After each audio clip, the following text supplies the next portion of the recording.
இன்றைக்கி நம்ம இந்த வீடியோவில் எதை பற்றி பார்க்க போகிறோம்னா நெல்லில் ஏற்படுகின்ற பாக்டீரியா இலைக்கருகள் நோயை பற்றி பார்க்க வரோம். அதாவது பிஎல்பின்னு சொல்லுவோம். இதுக்கு முன்னாடி நம்ம ஒரு வீடியோ போட்டிருந்தோம். அதாவது நெல்லுக்கு ஸ்ப்ரே பண்ணுறதை பற்றி ஒரு வீடியோ போட்டிருந்தோம். அந்த வீடியோவுக்கு ஒரு நண்பர் மெசேஜ் பண்ணியிருந்தார். அதாவது பாக்டீரியா இலைக்கருகள் நோய் எப்படி ப்ரோ கண்டுபிடிக்கிறது, நீங்கள் ஸ்ப்ரே பண்ணுறதை பற்றி சொன்னீங்க அப்படின்னு சொல்லியிருந்தார். அதாவது பார்த்தீங்கன்னா இதை எப்படி கண்டுபிடிக்கலாம் பார்த்தீங்கன்னா இலையோட நுனிப்பகுதியிலிருந்து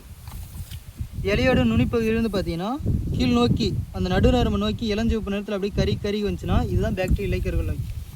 இதோட தாக்குதல் எப்போ அதிகமாக இருக்குன்னு பார்த்தீங்கன்னா குளிர், அதாவது காற்றுல எப்போ அதிகமாக ஈரப்பதம் இருக்கோ அப்போ பார்த்தீங்கன்னா இதோட தாக்குதல் அதிகமாக இருக்கும். குறிப்பாக அந்த மழை காலத்துலேயும் பனிக்காலத்துலேயும் அதிகமாக இருக்கும். இந்த இலை இப்படி கருகிறனால பார்த்தீங்கன்னா அந்த தாவரத்துக்கு மேல் இலை வெறி மாதிரி ஊட்டச்சத்து போகாதனால தாவரத்தோட வளர்ச்சி நின்று போயிடும். அப்படியே கறி பார்த்தீங்கன்னா அப்படியே வளர்ச்சி நின்று போயிடும். இது வந்துருச்சு அப்படின்னா உடனே என்ன பண்ணுங்க, பச்சை சாணி கரைச்சி ஒரு ஸ்ப்ரே பண்ணுங்க, தோட்டமெல்லாம் ஒரு ஸ்ப்ரே பண்ணி விட்டுருங்க.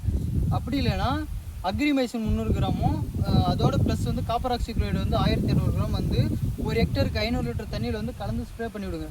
அப்படி இல்லைன்னா ஸ்ட்ரிப்டோமைசினும் ப்ளஸ் காப்பர் ஆக்சிக்ளோரைடு அதோட டெட்ராசைக்ளின் மூர்த்தி மிக்ஸ் பண்ணி ஒரு ஸ்ப்ரே பண்ணுங்கள்.